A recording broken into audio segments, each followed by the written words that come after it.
Vitamin A is a fat-soluble vitamin. Actually, vitamin A is the other name of a compound, retinol. It is essential for vision, reproduction, growth, and maintenance of epithelial tissues. It is also good for body immunity. In case you have deficiency of vitamin A, you will feel night blindness at earliest stages. The medical term for night blindness is nyctalopia. Your visual threshold gets increased. It means you will feel blind after you come into an area of dim light. Severe deficiency of vitamin A leads to the dryness of conjunctiva and cornea of eye.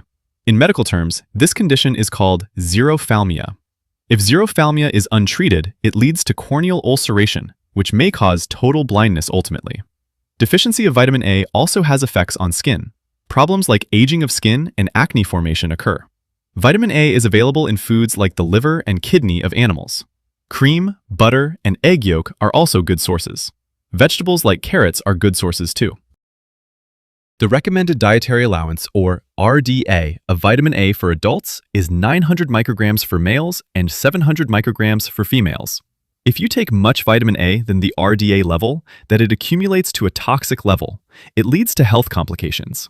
In case of toxicity, the liver becomes enlarged and cirrhotic. The danger of brain tumor increases and skin becomes dry and itchy. Pregnant women should especially avoid high amounts of vitamin A because it can cause congenital abnormalities in developing fetus. Vitamin promotes bone growth. However, in case of excess amount, it is associated with decreased bone mineral density and increased risk of fracture.